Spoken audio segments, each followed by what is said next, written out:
Père, fais-le encore. Saint-Esprit, en montant, des miracles, oui, comme autrefois. Des miracles comme autrefois, des miracles comme autrefois. Ce cantique que vous avez chanté, Donne-moi cette vieille religion, a été écrit par Charles Davis Tillman en 1873. Donc, en 1873, on criait déjà pour la vieille religion. Et les apôtres Pierre, Jacques, Jean, Jude qui était le frère de Jésus, criait aussi pour la vieille religion. Jude, le frère de Judas, dans Jude 1 verset 3, a dit que nous devions combattre pour la foi qui nous a été transmise une fois pour toutes. Ainsi, même les premiers apôtres se battaient pour la vieille religion. Et Gédéon criait, « Où sont les miracles dont nos pères nous ont parlé? Où sont-ils? Où sont-ils » Quand nous sommes sortis d'Égypte, il faisait référence aux jours de Moïse. Il parlait des jours de Moïse, les miracles de Moïse, les 10 plaies qui n'étaient pas de simples choses ordinaires, c'étaient des miracles massifs et puissants, changer toute l'eau des fleuves en sang. Où as-tu vu cela depuis ce temps-là? Et, faire en sorte que des grenouilles remplissent toute la chambre, le salon, la cuisine de chaque Égyptien, mais dans le pays de Goshen, pas une seule grenouille. Un Dieu qui fait une démarcation. Un Dieu qui sépare les justes des injustes. Ô Dieu, puisses-tu te manifester de nouveau? Puisses-tu te révéler encore? Le Dieu qui a frappé tous les premiers-nés. Où est ce Dieu dont nos pères nous ont parlé?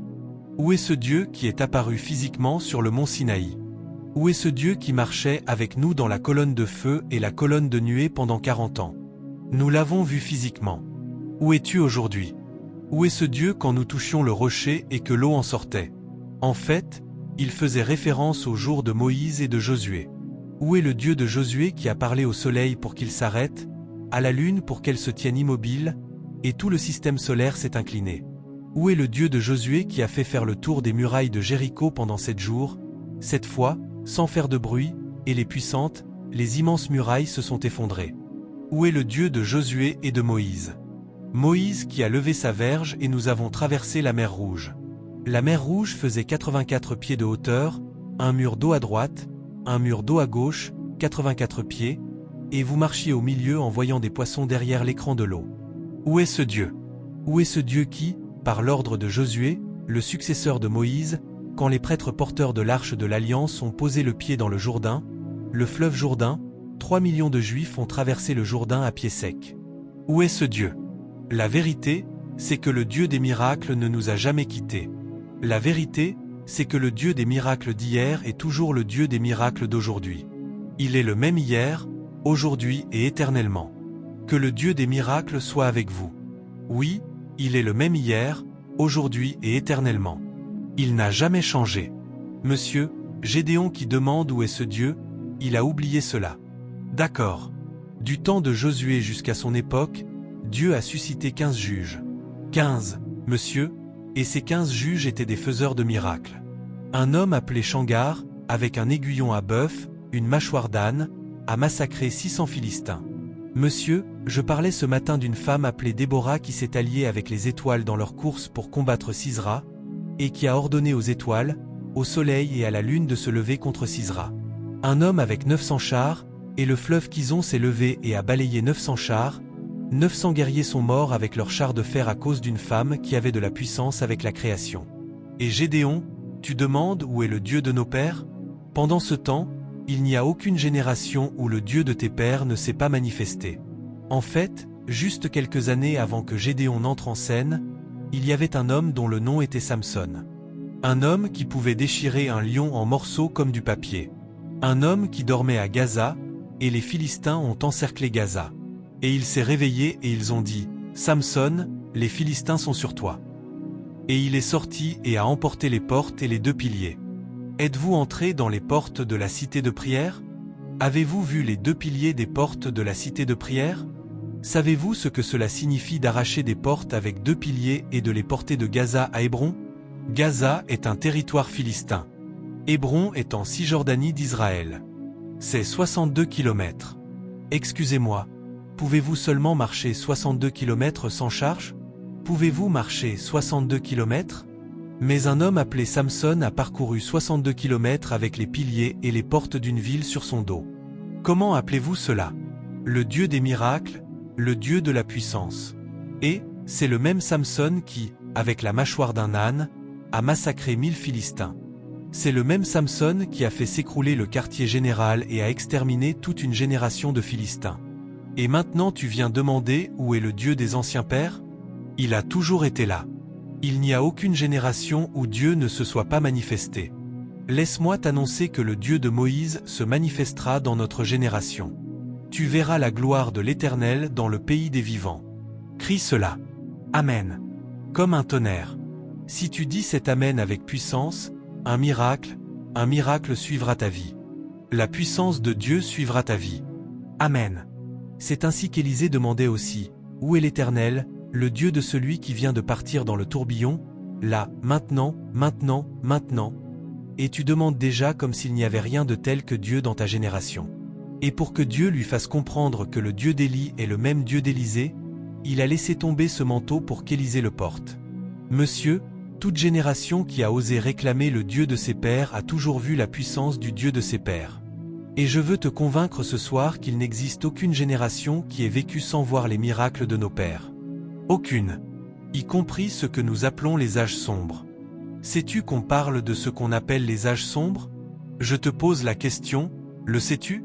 On dit qu'après la mort des premiers apôtres, l'Église est devenue ce qu'on appelle l'Église catholique romaine.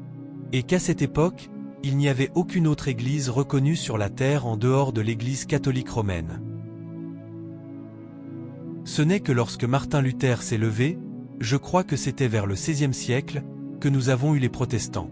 Presque tout le monde ici, vous êtes tous protestants. N'est-ce pas ainsi? Tous les pentecôtistes, nous disons que nous sommes protestants. Et l'Église orthodoxe, les protestants. Nous sommes tous protestants. Et parce que nous sommes tous protestants, nous avons conclu que les catholiques, ceux-là, sont tous des pécheurs et qu'il n'y avait personne parmi eux qui se tenait pour Dieu. Ce n'est pas vrai. Ce n'est pas vrai. Quand tu iras au ciel, tu verras beaucoup de catholiques. Et je veux te dire que si, en tant que protestant, tu n'as jamais étudié l'histoire de l'Église catholique, c'est pour cela que tu appelles cette période les âges sombres. Pendant ce temps, je veux te dire que les plus grands hommes de Dieu qui aient jamais marché sur la surface de la terre ont vécu pendant ces 1500 ans des soi-disant âges sombres de l'Église catholique. Je n'ai pas le temps de te donner l'histoire de plus de 100 d'entre eux qui ont opéré dans les puissances de Moïse, de Josué, d'Élie et de tous les hommes que tu peux citer. Mais puis-je en partager quelques-uns? Puis-je en partager quelques-uns? Oui. Il y avait un homme appelé Jean Vianney. Jean Vianney. Il a vécu à la fin du XVIIe siècle et est mort vers 1850 et quelques. Jean Vianney était un père catholique. Il opérait dans la parole de connaissance, le don de la parole de sagesse, le discernement des esprits. Comme William Branham, il avait le don de te dire les secrets de ton cœur. Quand tu allais vers lui pour te confesser et que tu disais « Père, je viens confesser mon péché, j'ai fait ceci, j'ai fait cela », et que tu avais fini, il te disait « Et qu'en est-il de celui de mercredi ? Car mercredi tu es allé à tel endroit, à telle heure, tu es entré dans tel hôtel et tu as pris cette jeune femme et tu as couché avec elle, tu n'as pas confessé celui-là maintenant. » Et quand tu avais fini de confesser, il disait « Et tu as menti jeudi. » À 12h30 de l'après-midi ou à 12h30 du matin à Monsieur Reguibé, tu as parlé ainsi, et tu finissais par confesser. Il n'y avait personne qui venait se confesser à lui sans tout confesser, car s'il ne confessait pas tout, il le lui disait, et il finissait par confesser. Jean Vianney est entré dans un niveau de puissance par un très haut niveau de consécration. Il mangeait un seul repas par jour pour le reste de sa vie, et il ne mangeait qu'un seul type de nourriture. Quelle était cette nourriture? La pomme de terre. Il ne mangeait pas de viande. Il ne mangeait pas de soupe. Il faisait simplement bouillir des pommes de terre. Un seul repas par jour, chaque jour, tous les jours de sa vie. Et c'était son vœu de consécration pour que Dieu me porte dans des dimensions. Jean Vianney, il y a eu tant de miracles créateurs dans sa vie, mais la dimension des miracles créateurs allait au-delà de la guérison des corps. Il est entré dans le miracle créateur de la nourriture. Il dirigeait un orphelinat avec environ 500 orphelins et filles. Un jour, toute la nourriture était finie. Il n'avait que suffisamment de farine pour cuire 3 pains pour 500 orphelines. Et ils ont appelé Jean Vianney pour prier. Et il a prié pour la farine et a dit « Continuez à retirer la farine du sac et à faire cuire le pain. » Ils ont cuit ce pain, ils ont cuit des pâtisseries, ils ont cuit des gâteaux, ils ont cuit, ils ont cuit, ils ont cuit. Ils ont cuit pendant 3 jours. Ils ont nourri ces enfants pendant 3 jours et 3 nuits. La farine ne s'est pas épuisée. Jean Vianney, un autre jour, on l'a appelé et on a dit « Père, toute la nourriture est finie et tous les orphelins. Il n'y a pas de nourriture pour eux aujourd'hui. Pouvez-vous prier encore ? Parce que nous nous souvenons du miracle d'hier. En fait, moi, j'aime ce genre de père. Oui. Il a prié et il a envoyé son serviteur aller vérifier le garde-manger. Le garde-manger est l'endroit où l'on stocke la nourriture, c'est l'entrepôt de la nourriture. Et quand cette personne est allée vérifier le garde-manger, elle a eu du mal à ouvrir la porte. Ils ont lutté et lutté, ils n'arrivaient pas à ouvrir la porte. Pourquoi ? Tout cet entrepôt, du sol au plafond, de mur à mur jusqu'à la porte, était rempli de blé, de maïs et de farine. En fait, Jean Vianney vivait dans une ville appelée Ar en France.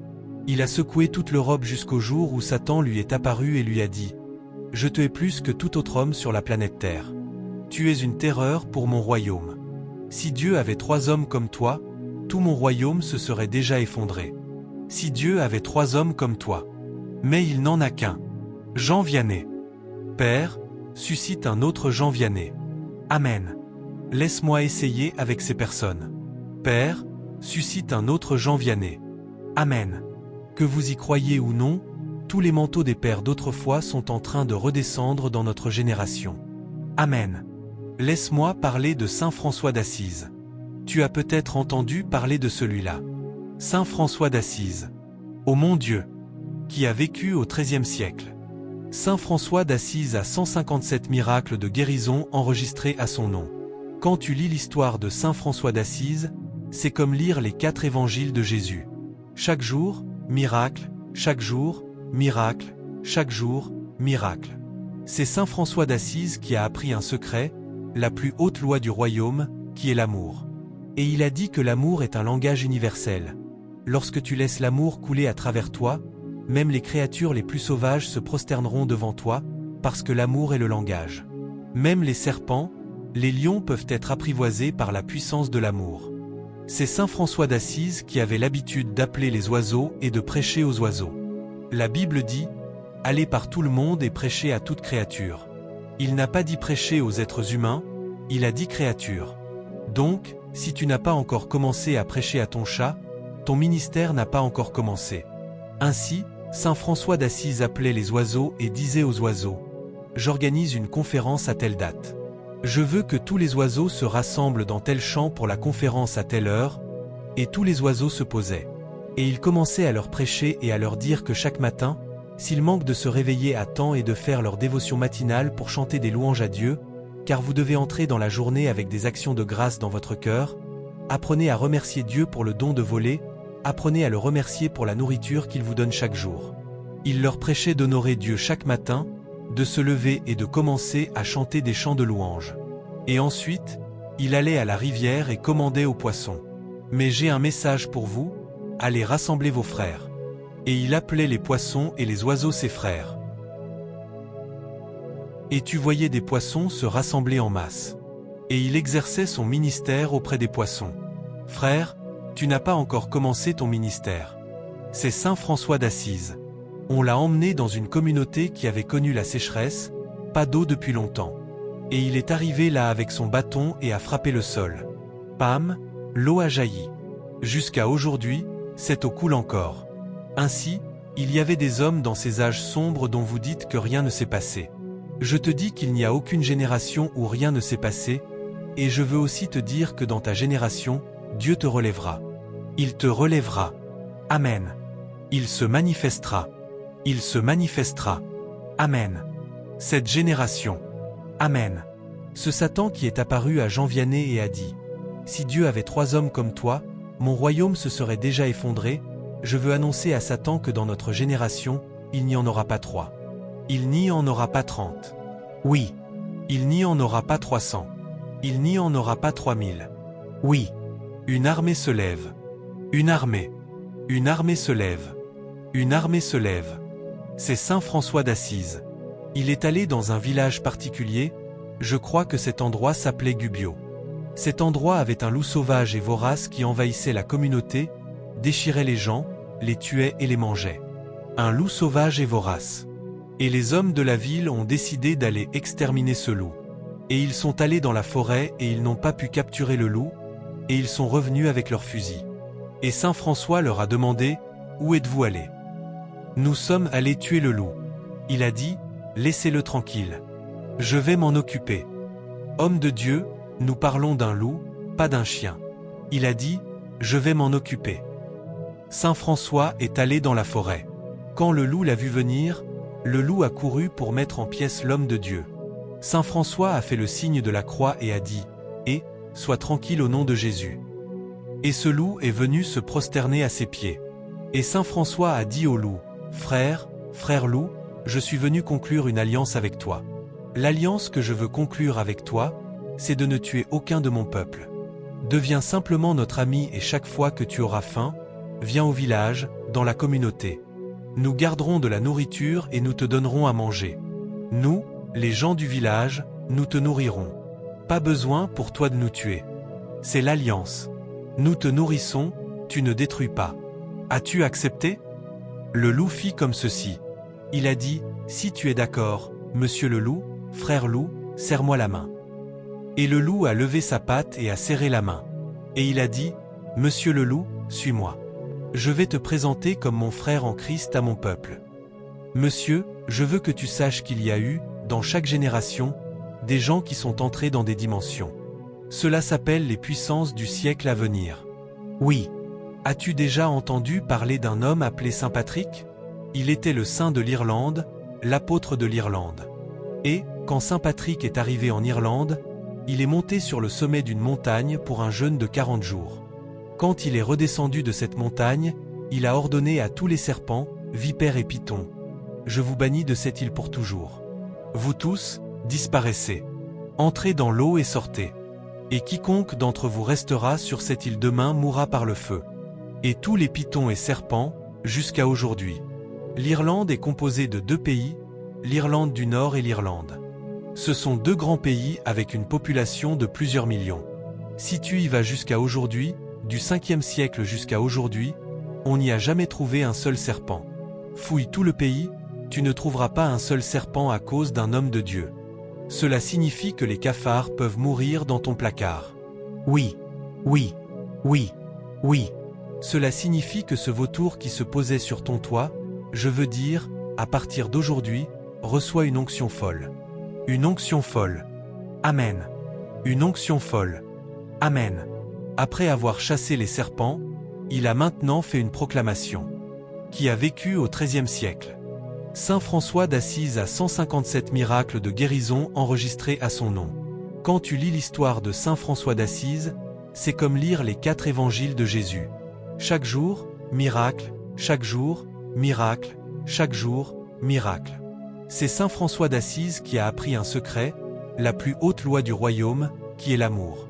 Et il a dit que l'amour est un langage universel.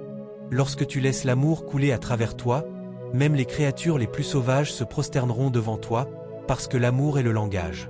Même les serpents, les lions peuvent être apprivoisés par la puissance de l'amour.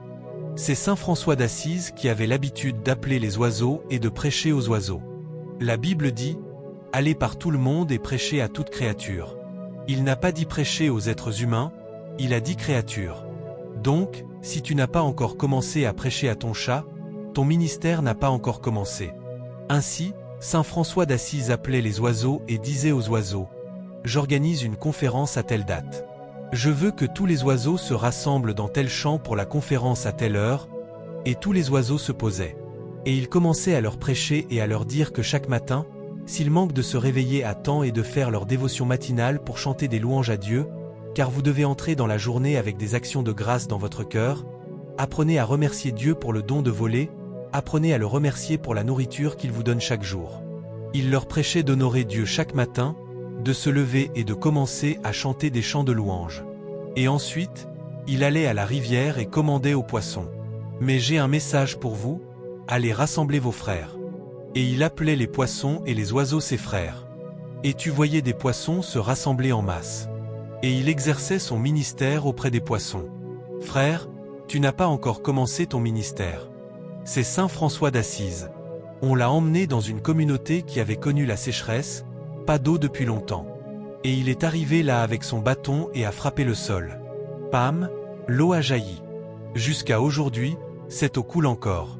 Ainsi, il y avait des hommes dans ces âges sombres dont vous dites que rien ne s'est passé.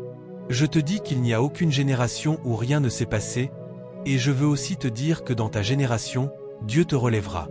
Il te relèvera. Amen. Il se manifestera. Il se manifestera. Amen. Cette génération. Amen. Ce Satan qui est apparu à Jean Vianney et a dit « Si Dieu avait 3 hommes comme toi, mon royaume se serait déjà effondré, je veux annoncer à Satan que dans notre génération, il n'y en aura pas 3. Il n'y en aura pas 30. Oui. Il n'y en aura pas 300. Il n'y en aura pas 3000. Oui. Une armée se lève. Une armée. Une armée se lève. Une armée se lève. C'est Saint François d'Assise. Il est allé dans un village particulier, je crois que cet endroit s'appelait Gubbio. Cet endroit avait un loup sauvage et vorace qui envahissait la communauté, déchirait les gens, les tuait et les mangeait. Un loup sauvage et vorace. Et les hommes de la ville ont décidé d'aller exterminer ce loup. Et ils sont allés dans la forêt et ils n'ont pas pu capturer le loup, et ils sont revenus avec leurs fusils. Et Saint François leur a demandé « Où êtes-vous allés » ? Nous sommes allés tuer le loup. Il a dit « Laissez-le tranquille. Je vais m'en occuper. » Homme de Dieu, nous parlons d'un loup, pas d'un chien. Il a dit « Je vais m'en occuper. » Saint François est allé dans la forêt. Quand le loup l'a vu venir, le loup a couru pour mettre en pièces l'homme de Dieu. Saint François a fait le signe de la croix et a dit « Et, sois tranquille au nom de Jésus. » Et ce loup est venu se prosterner à ses pieds. Et Saint François a dit au loup « Frère, frère loup, je suis venu conclure une alliance avec toi. L'alliance que je veux conclure avec toi, c'est de ne tuer aucun de mon peuple. Deviens simplement notre ami et chaque fois que tu auras faim, viens au village, dans la communauté. Nous garderons de la nourriture et nous te donnerons à manger. Nous, les gens du village, nous te nourrirons. Pas besoin pour toi de nous tuer. C'est l'alliance. Nous te nourrissons, tu ne détruis pas. As-tu accepté ? Le loup fit comme ceci. Il a dit, si tu es d'accord, monsieur le loup, frère loup, serre-moi la main. Et le loup a levé sa patte et a serré la main. Et il a dit, monsieur le loup, suis-moi. Je vais te présenter comme mon frère en Christ à mon peuple. Monsieur, je veux que tu saches qu'il y a eu, dans chaque génération, des gens qui sont entrés dans des dimensions. Cela s'appelle les puissances du siècle à venir. Oui. As-tu déjà entendu parler d'un homme appelé Saint Patrick ? Il était le saint de l'Irlande, l'apôtre de l'Irlande. Et, quand Saint Patrick est arrivé en Irlande, il est monté sur le sommet d'une montagne pour un jeûne de 40 jours. Quand il est redescendu de cette montagne, il a ordonné à tous les serpents, vipères et pythons, « Je vous bannis de cette île pour toujours. Vous tous, disparaissez. Entrez dans l'eau et sortez. Et quiconque d'entre vous restera sur cette île demain mourra par le feu. » Et tous les pythons et serpents, jusqu'à aujourd'hui. L'Irlande est composée de 2 pays, l'Irlande du Nord et l'Irlande. Ce sont 2 grands pays avec une population de plusieurs millions. Si tu y vas jusqu'à aujourd'hui, du 5e siècle jusqu'à aujourd'hui, on n'y a jamais trouvé un seul serpent. Fouille tout le pays, tu ne trouveras pas un seul serpent à cause d'un homme de Dieu. Cela signifie que les cafards peuvent mourir dans ton placard. Oui, oui, oui, oui. Cela signifie que ce vautour qui se posait sur ton toit, je veux dire, à partir d'aujourd'hui, reçoit une onction folle. Une onction folle. Amen. Une onction folle. Amen. Après avoir chassé les serpents, il a maintenant fait une proclamation.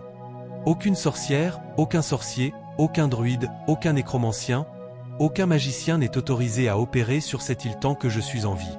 Quiconque est une sorcière, je te donne 24 heures pour quitter cette île. Si tu ne quittes pas en 24 heures, tu es un homme mort. Quand il fit cette proclamation, le chef des druides, l'homme en charge de tous les sorciers, vint le défier.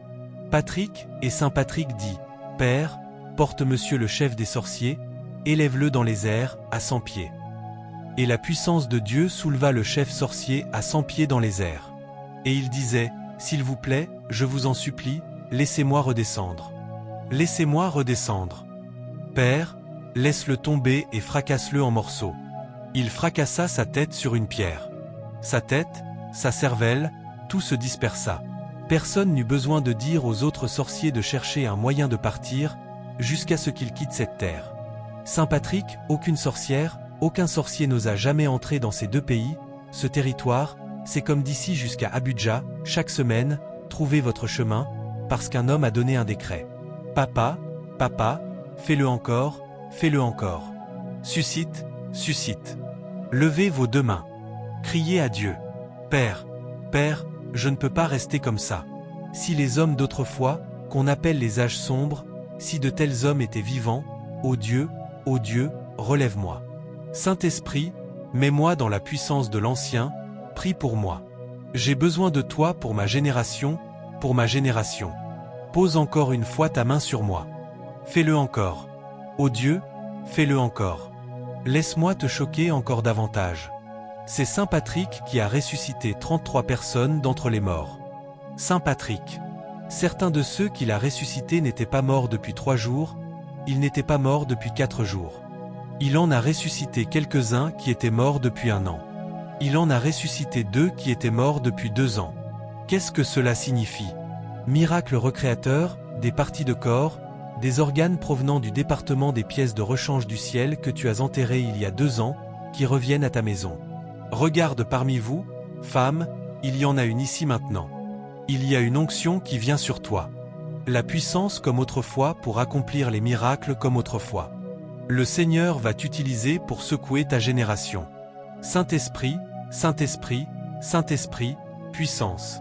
Oui, oui, oui, oui, oui, oui, oui, oui.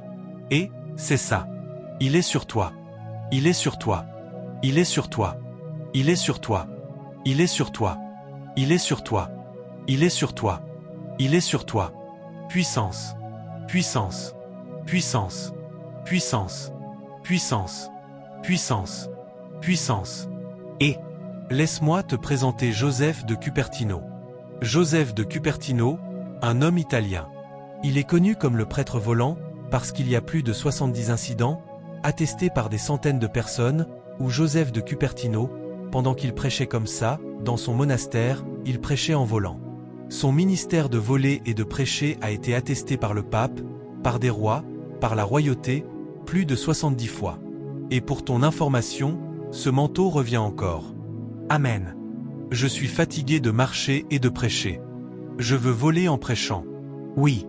Une dimension en Dieu. Ce sont des hommes qui sont entrés dans ce qu'on appelle les puissances du siècle à venir. Ce sont les hommes dont je parle depuis 2 jours. Le sacerdoce originel n'est pas celui-ci. Le sacerdoce originel n'est pas l'enseignement et la prédication, c'est la démonstration. Le sacerdoce originel, c'est la puissance sur la création et sur la nature, le sacerdoce originel. Ô Seigneur, restaure, restaure, restaure, restaure.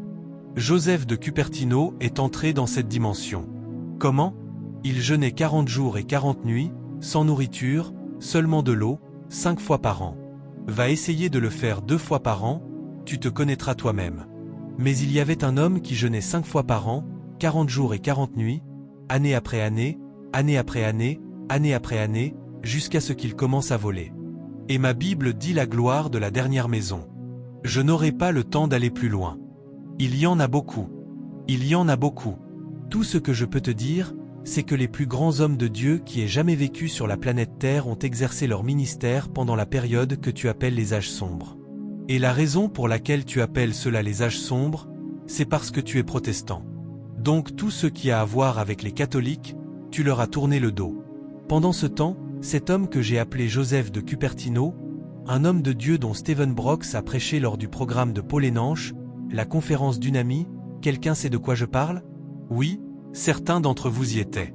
Stephen, un homme de Dieu très puissant. Cet homme de Dieu parle des manteaux. En fait, cet homme dont je parle, Stephen Brooks, opère aussi dans ce domaine. Il est en Amérique. Il va souvent au ciel. Il a des rencontres angéliques constantes. Jésus lui apparaît tout le temps. Il a un ministère très puissant. Steven Brooks raconte qu'il a été emmené au ciel. Quand il est allé au ciel, il a rencontré Joseph de Cupertino, un homme qui a vécu il y a 350 ans. Il l'a vu et il s'est présenté à lui. « Je suis Joseph de Cupertino, le frère volant. » Il lui a dit « Bienvenue, monsieur. Venez, venez. » Il l'a salué. Il a dit « Viens, je veux te faire une visite du ciel. Je libère la puissance que je porte. Suis-moi. Vole. » Steven Brooks a volé dans tout le ciel en visite guidée avec Joseph de Cupertino, juste pour te faire savoir que ces moines, frères et prêtres catholiques que tu penses ne pas être nés de nouveau l'étaient plus que toi. Et quand tu arriveras au ciel, tu les verras, monsieur. Des hommes qui sont entrés dans la puissance de parler aux poissons et de parler aux animaux. Monsieur, c'est comme si notre génération de pentecôtisme était le niveau le plus bas. Monsieur, il y a une femme au Brésil, celle-là est décédée il y a environ 20 ans. Son nom est Sœur Lola. Sœur Lola. Elle a vécu de la Sainte Communion depuis l'âge de 22 ans jusqu'à sa mort à l'âge de 86 ans. 62 ans. Elle ne mangeait pas de nourriture. Elle ne buvait pas d'eau. Elle ne dormait pas pendant 62 ans. Elle ne prenait pas de médicaments. Elle ne prenait pas de remède. Elle ne prenait qu'une hostie, une seule prise de Sainte Communion chaque jour. Elle disait, « C'est ma source d'approvisionnement en énergie. Tout ce dont j'ai besoin pour mon repos chaque jour est dans cette coupe. Toutes ces choses que je vous dis, allez les rechercher. Elle est au Brésil. Parce que toi, tu penses que si tu ne manges pas bien l'igname pilé, tu vas mourir. Monsieur, pas de nourriture, pas d'eau, pas de sommeil pendant 62 ans et pas de médicaments. Cette Sainte Communion dont tu te moques, c'est parce que tu l'as réduite à une moquerie. Tu ne connais pas la puissance qui est contenue dans cette chose sainte. Cette femme est entrée dans un domaine parce qu'elle ne dormait pas. Son travail, c'était de prier jour et nuit, et elle priait principalement pour les ministres de l'Évangile dans le monde entier. Elle priait 24 heures sur 24, chaque jour, sans arrêt. Et quand les gens ont commencé à la connaître, en venant chez elle en pèlerinage, avant même que tu n'arrives au portail, elle disait à ces gens, « Il y a un homme qui arrive maintenant. Il sera au portail dans 2 minutes. Il vient de tel endroit, il porte ceci et cela. Quand il viendra, voici son problème. Laissez-le entrer. » C'est une femme qui allait souvent au ciel. Jésus lui apparaissait face à face tout le temps. Il y a juste 20 ans, elle est rentrée à la maison céleste. Je vous dis, frère, il y en a une autre en Allemagne, je ne vais pas aller là-bas. Celle-là s'appelle Thérèse Neumann. Thérèse, celle-là, 40 ans, pas de nourriture, pas d'eau, seulement la Sainte Communion. Monsieur Abazido, le Dieu des miracles d'hier est toujours vivant aujourd'hui. Il l'a fait hier. Il le fait aujourd'hui. Il le fera demain. Les miracles ne finiront jamais. Et chaque fois que Dieu trouve un homme qui ose poser la demande, « Où est l'Éternel, le Dieu de nos pères ?» Quand tu poses cette demande, toi qui poses la demande, il te revêtira du manteau pour être le libérateur de ta génération. Où est l'Éternel, le Dieu d'Élie? Élie a accompli 8 miracles, mais l'homme qui a dit « Où est l'Éternel, le Dieu d'Élie ?» a accompli 16 miracles enregistrés. Monsieur, si tu peux commencer à poser cette demande à partir d'aujourd'hui en disant « Père, je refuse d'être un homme ordinaire. Je refuse de quitter cette génération comme un homme ordinaire. Je dois porter ta puissance pour ma génération. Je veux te dire que cette prière, ce cri sera exaucé. » C'est ainsi qu'un homme appelé John G. Lake, qui était l'un des 9 pères fondateurs du réveil de la rue Azusa, et cette gloire Shekinah à Azusa était présente pendant 7 ans, et les miracles recréateurs ont opéré pendant 7 ans. Et après 7 ans, l'homme qui était à la tête de ce mouvement sous Dieu, William Seymour, qui avait l'habitude de s'asseoir au premier rang avec une boîte en carton couvrant sa tête. Pourquoi il couvrait sa tête avec une boîte en carton? C'était à cause de la gloire. S'il retirait la boîte en carton, n'importe quel jour où il la retirait, tous ceux qui étaient autour, « Frères, vous étiez sous la puissance. » Et après 7 ans, il a retiré la boîte en carton et a donné la prophétie. Ainsi par le Seigneur, cette Shekinah retourne à la maison pour environ 100 ans. Et la gloire est partie et les miracles de cette dimension se sont taris et se sont arrêtés. Mais un homme appelé John G. Lake a dit, « Père, je n'accepte pas. Tu ne peux pas partir comme ça. Tu ne peux pas laisser une génération sans un témoignage de ta puissance. » Et une nuit, il ne pouvait pas dormir. Il était si agité. « Dieu, où est ta puissance dans notre génération? Je t'ai vu à Azusa. Nous ne pouvons pas attendre encore 100 ans.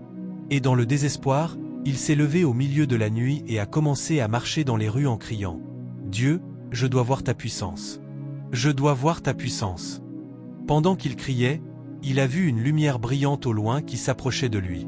Il pensait que c'était un agent de sécurité, mais il a réalisé que ce n'était pas une torche, c'était un ange de Dieu. Ton cri fera descendre un ange du ciel. Amen. Ton cri. Ton cri. Cet ange s'est posé devant lui avec un livre, la Sainte Bible, dans sa main, ouverte à Actes 1 chapitre 1, Actes 2 chapitre 2. Et l'ange lui a dit « Monsieur, tu as crié pour la puissance comme autrefois. Si tu paies le prix que ces 120 hommes ont payé dans Acte 1, Acte 2, quand tu paieras le même prix, tu auras le même résultat. Je lève la main. 37 d'entre vous, vous ne quitterez pas cette terre. Amen. Vous paierez le même prix. Oui. Vous aurez le même résultat. Amen. Les miracles d'autrefois reviennent. Ils reviennent. Oui. Laissez-le. Laissez-le partir. Laissez-la. Laissez-la partir. Laissez-la partir. Laissez-la partir. Puissance comme autrefois. Puissance. Puissance. Puissance comme autrefois. Puissance. La puissance de Dieu est en mouvement ici. Elle est en mouvement. Elle est en mouvement. Puissance, puissance, puissance, puissance, puissance. Gloire. Gloire, gloire. Il y a un ange de réveil. Il y a un ange de réveil. Il entre dans ta vie maintenant, dès ce soir. Ange de réveil. Ange de réveil. Il ira avec toi à partir de cette maison. Menteur. Puissance comme autrefois. Et, tu sais ce que John G. Lake a fait? Après avoir eu cette rencontre avec cet ange, il était ministre, pasteur dans l'église des Assemblées de Dieu. Qu'a-t-il fait? Il a fermé. Il s'est arrêté. Il s'est retiré pendant 9 mois. Il n'est plus allé à l'église pendant 9 mois. Il s'est enfermé pendant 9 mois.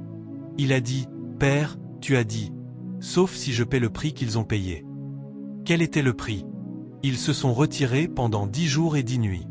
Alors, Père, je vais me retirer ici jusqu'à ce que la même puissance que j'ai vue dans les actes des apôtres se manifeste. Ainsi, il est resté là 1 mois, 2 mois, il ne sortait pas. 3 mois, il ne sortait jamais. 4 mois, 5 mois. Au 5e mois, John G. Lake était télétransporté depuis l'Amérique.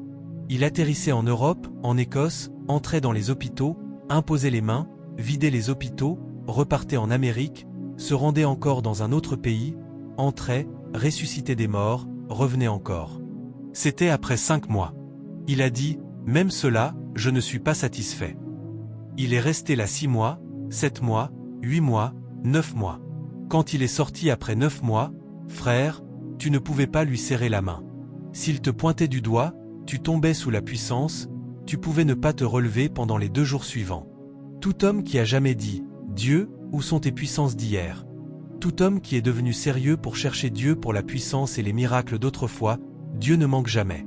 Il se manifeste toujours, toujours, toujours. Je ne veux pas aller plus loin même si j'ai encore beaucoup. Je n'ai pas besoin d'aller plus loin que cela, parce que déjà le Saint-Esprit est descendu et il y a 37 d'entre vous. Vous ne quitterez pas cette planète Terre. Vous porterez une puissance brute pour votre génération. 37 d'entre vous. Votre vie, à partir de ce soir, est marquée. Vous ne pourrez plus jamais vivre une vie ordinaire. Vous ne pourrez jamais vous reposer tant que vous ne porterez pas le feu. Vous ne pourrez jamais vous reposer tant que vous ne porterez pas la gloire. Amen. En ce moment même, il est sur toi. Il y a un manteau. Il y a un manteau de puissance. Un manteau. Un manteau de puissance. Un manteau. Un manteau. Saint-Esprit. Saint-Esprit. Saint-Esprit. Localise. Localise. Puissance. Puissance. Porte-moi, Seigneur. Porte-moi. Que le vent du réveil me porte. Le vent du réveil. Le vent du réveil entre dans la chorale. Le Saint-Esprit. Le Saint-Esprit. Le Saint-Esprit. Saint-Esprit. Localise. Localise. Localise. Localise. Et ma Bible dit qu'Isaac rouvrit les puits de son père Abraham. Isaac a dit, les puits de réveil dans lesquels nos pères ont opéré, je les rouvre. Je fonctionnerai dans ces dimensions. Je jouirai de ce dans quoi mes pères ont opéré. Je ne serai jamais un récipient vide. Je porterai ton feu, ta gloire et ta puissance à ma génération. Laisse, oui. Une dimension en Dieu. Oui. Oui. Donne-moi une preuve. Touche-moi, Seigneur. Ne me laisse pas comme ça. Ô Dieu, ma génération m'attend. Donne-moi la subsistance. Donne-moi maintenant. Seigneur, nous sommes ici.